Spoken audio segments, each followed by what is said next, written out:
Mother dairy के बाद अमूल दूध भी 2 रुपये महंगा। नई कीमतें 1 मई से लागू होंगी। गोल्ड 67 और ताज़ा 55 रुपये प्रति लीटर मिलेगा। मदर डेयरी और वेरका ब्रांड के बाद अमूल ने भी देश भर में दूध के दाम में 2 रुपये लीटर की बढ़ोतरी कर दी है। नई कीमतें कल यानी गुरुवार 1 मई से लागू होंगी। Amul standard, Amul buffalo milk, Amul gold, Amul slim and trim, Amul चाय मजा, अमूल ताज़ा और अमूल काऊ मिल्क की कीमतों में 2 रुपये की बढ़ोतरी हुई है। 3 महीने पहले 24 जनवरी को अमूल ने दूध के दाम में 1 रुपये घटाए थे।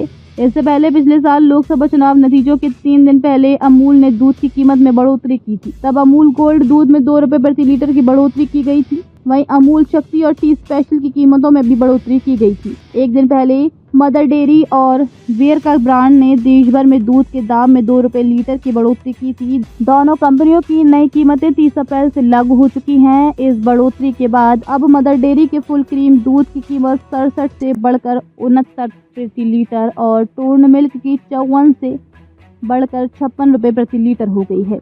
वेरका ने कहा था कि फुल क्रीम दूध की कीमत 2 रुपये बढ़ेगी। टोन्ड और डबल टोन्ड दूध भी 2 रुपये महंगे होंगे। छोटे पैक जैसे 500 ml या 200 ml वाले दूध के पैकेट पर बड़े पैकेट के आधार पर कीमत बढ़ेगी। दूध की क्वालिटी में कोई समझौता नहीं किया जाएगा।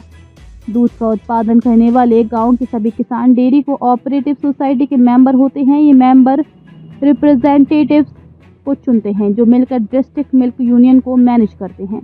डिस्ट्रिक्ट यूनियन मिल्क और मिल्क प्रोडक्ट की प्रोसेसिंग करती है। प्रोसेसिंग के बाद इन प्रोडक्ट्स को Gujarat cooperative milk marketing federation limited distributor की तरह काम कर मार्केट तक पहुंचाता है। सप्लाई चेन को मैनेज करने के लिए प्रोफेशनल्स को हायर किया जाता है। दूध के कलेक्शन, प्रोसेसिंग और डिस्ट्रीब्यूशन में डायरेक्ट इनडायरेक्ट रूप से करीब 15 लाख लोगों को रोजगार मिलता है। अमूल का मॉडल बिजनेस स्कूल्स में केस स्टडी बन गया है। ये मॉडल दिखाता है कि कैसे प्रॉफिट पिरामिड के सबसे निचले हिस्से तक पहुंचता है। गुजरात के 33 जिलों में 18,600 मिल्क कोऑपरेटिव सोसाइटीज़ और 18 डिस्ट्रिक्ट यूनियन हैं। इन सोसाइटीज़ से 36 लाख से ज़्यादा किसान जुड़े हैं जो दूध का उत्पादन करते हैं। दूध को इकट्ठा करने के लिए सुबह 5 बजे से ही चहल पहल शुरू हो जाती है। किसान मवेशियों का दूध निकालते हैं और कैंस में भरते हैं। इसके बाद दूध को कलेक्शन सेंटर पर लाया जाता है। सुबह करीब 7 बजे तक कलेक्शन सेंटर पर किसानों की लंबी लाइन लग जाती है। सोसाइटी वर्कर दूध की मात्रा को नापते हैं और फैट कंटेंट भी नापा जाता है। ये सिस्टम पूरी तरह से ऑटोमेटेड होता है। हर किसान के दूध के आउटपुट को कंप्यूटर में सेव किया जाता है। किसानों की आमदनी दूध की मात्रा और फैट कंटेंट पर निर्भर करती है। किसानों को हर महीने एक निश्चित तारीख पर पेमेंट किया जाता है। किसानों के लिए एक ऐप भी बनाया गया है जिसमें उन्हें दूध की मात्रा और फैट से लेकर पेमेंट की जानकारी मिलती है। पेमेंट सीधे किसानों के बैंक अकाउंट में ट्रांसफ़र किया जाता है। अमूल के पिरामिड मॉडल में सबसे नीचे मिल्क प्रोड्यूसर्स आते हैं। खर्च होने वाले हर 1 रुपये में से करीब 86 पैसे उसके मेंबर को जाते हैं और कोऑपरेटिव बिजनेस चलाने के लिए 14 पैसे रखे जाते हैं। क्वांटिटी ज़्यादा होने से ये रकम बहुत बड़ी हो जाती है। डिस्ट्रिक्ट मिल्क यूनियन का प्रमुख चेयरमैन होता है जो हर महीने मीटिंग करता है।